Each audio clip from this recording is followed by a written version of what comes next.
Sua paciente tem lúpus cutâneo e fala para você que quer engravidar. Como você, que é médico, deve conduzir e orientar a sua paciente? É sobre isso que eu vou falar nesse vídeo.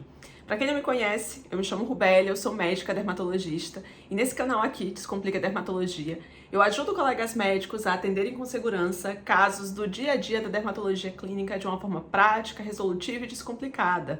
Se você é médico e atende casos de dermatologia no seu dia a dia, então já começa a seguir aqui o canal e não esquece de deixar um like nesse vídeo. Sempre que você segue o canal, você vai ser notificado assim que eu publicar um vídeo novo, tá? Então vai lá e segue.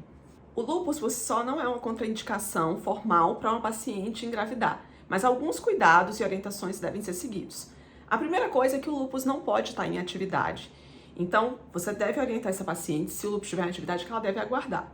Beleza, o lúpus não está em atividade, o paciente quer engravidar, você vai fazer o controle laboratorial para avaliar essa atividade ou não. Primeiro exame é solicitar FAM, que inclusive depois que ela estiver grávida deve ser feito mensalmente.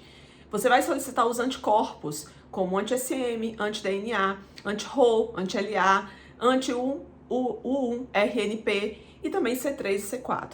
Se esses anticorpos estiverem todos negativos, essa paciente ela já pode engravidar.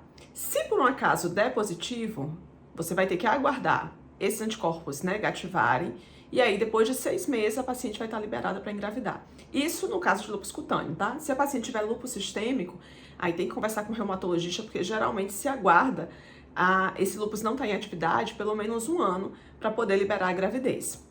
Outra coisa que é importante você lembrar é que se essa gestante em algum momento teve anti-RO, anti-LA e menos frequente anti-U-RNP positivos, ela tem um risco aumentado de ter um lúpus, do bebê ter um lúpus neonatal. Então você tem que acompanhar mais de perto essa paciente, principalmente às vezes até com alguma solicitação de ecocardiograma fetal, porque existe aquela complicação do lúpus neonatal, do bebê ter alguma cardiopatia, tá?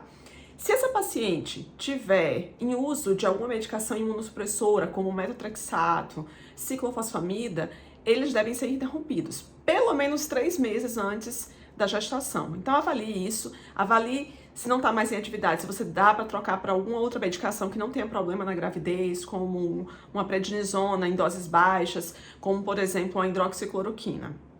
Outro anticorpo que precisa ser monitorizado, né, e solicitado são os anticorpos antifosfolípides, que podem estar relacionados ao lúpus e aumenta o risco de fenômenos tromboembólicos na gravidez.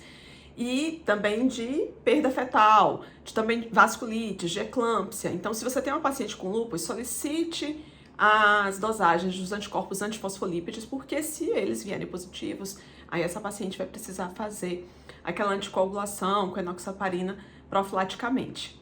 Mas beleza, isso se a sua paciente expressar o desejo de engravidar antes de engravidar propriamente dito. Mas digamos que chega uma paciente para você já grávida com lúpus. E aí, o que você deve fazer? É sobre isso que eu vou falar no próximo vídeo.